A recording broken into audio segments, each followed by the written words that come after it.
trembling, her empty stomach gnawing at her resolve, when the truth spilled out, raw, unfiltered, and dangerous. It wasn't just words. It was a spark that could burn everything down. What happens when a girl, driven by hunger and desperation, unveils a secret that others would kill to keep buried? Her name was Amara, a 17-year-old with eyes that carried too much weight for her age. She lived in a small, run-down apartment on the edge of town with her mother, who worked double shifts and didn't fill plates. Amara attended the local high school, where she kept her head down and her grades up, hoping for a scholarship to pull her out of the cycle. But school wasn't just books and tests. It was a battlefield of whispers and power plays. The town wasn't big, and secrets were currency. Amara had always known more than she let on. She overheard things, saw things, pieced together truths others missed. She wasn't nosy. She was observant, a survival skill honed by years of scraping by. One day, while waiting for her mom outside the diner, Amara overheard a conversation that wasn't meant for her ears. It was Mr. Callahan, the town's golden boy, a real estate developer who owned half the buildings on Main Street. He was talking to a man in a slick suit, someone Amara didn't recognize. Their voices were low, but the alley carried their words to her like a gift. They spoke of a deal, a shady one. Callahan had been buying up foreclosed homes at dirt-cheap prices, but not legally. He'd been bribing a bank official to push through the paperwork, displacing families who thought they still had time to save their homes. Amara's neighbors, the Garcias, had lost their house last month. She'd seen Mrs. Garcia crying on the curb as movers hauled out their furniture.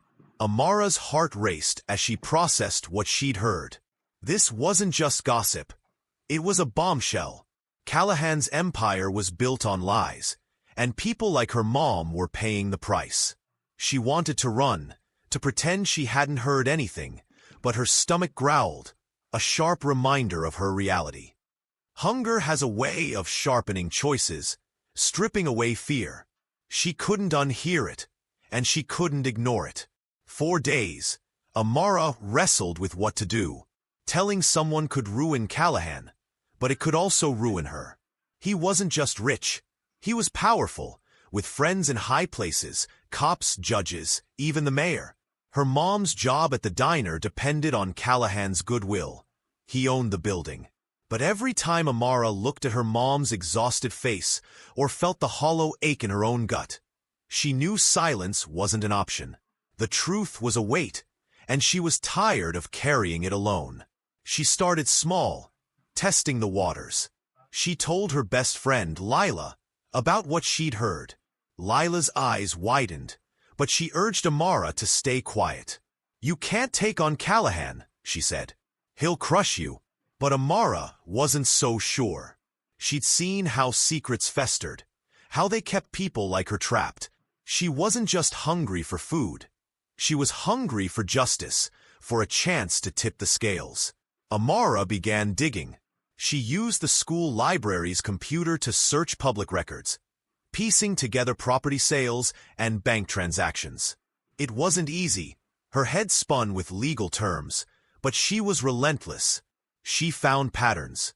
Homes sold far below market value, all tied to Callahan's company. She even found the name of the bank official, a man named Richard Holt. The more she uncovered, the more dangerous it felt, but also the more necessary. She wasn't just fighting for herself anymore. She was fighting for the Garcias, for the families still at risk. One night, Amara's mom came home with a rare treat. A bag of groceries, enough for a real meal. As they cooked together, Amara almost told her everything. But her mom looked so tired, so fragile, that Amara held back. Instead, she asked, "Mom, what do you do when you know something wrong? Telling the truth could hurt us." Her mom paused, stirring the pot, and said, "You weigh the cost. Sometimes, the truth is worth it. Sometimes it's not." Amara nodded, but inside, she was screaming. The cost was already too high. Her hunger, her mom's exhaustion, Their whole life was the cost of other people's lies. The breaking point came at a town hall meeting. Callahan was there, smiling for the cameras, announcing a new community center funded by his company. The crowd clapped, but Amara felt sick. She'd brought a folder with her findings, printouts, notes, everything she'd pieced together. Her hands shook as she stood up during the Q&A. The room went quiet. Callahan's smile faltered when he saw her. A nobody kid from the wrong side of town. "Mr. Callahan," Amara said, her voice steady despite her racing heart. "How do you explain the foreclosures you pushed through with illegal bribes?" The room gasped. She held up her folder, her evidence, and kept going. She named Richard Holt, listed the properties, and detailed the scheme. People whispered, phones came out, recording. Callahan's face turned red, then white. He stammered, tried to laugh it off, but Amara's words were a blade, cutting through his facade. The aftermath was chaos. Reporters swarmed Amara, wanting her story. Social media lit up with her name, her face, her truth. Some called her a hero, others called her a liar. Callahan's lawyer sent threats, and the diner cut her mom's hours. Retaliation, plain and simple. Amara's hunger grew, but so did her resolve. She'd expected pushback, but she hadn't expected the support. The Garcias reached out, thanking her. Other families came forward, sharing their own stories of unfair evictions. A local journalist took her evidence and ran with it, publishing a front-page exposé. Callahan's empire began to crumble. The bank official was arrested, and a class-action lawsuit was filed against Callahan's company. Amara's mom found a new job at a cafe across town, one not owned by Callahan. It wasn't perfect, but it was a start. Amara's fridge wasn't full, but it wasn't empty either. She'd traded one kind of hunger for another, a hunger for change, for truth.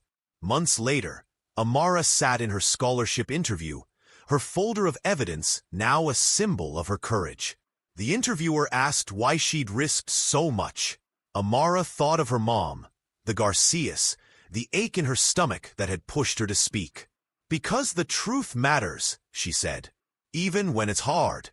Especially when it's hard." Amara's story didn't end with a fairy tale victory.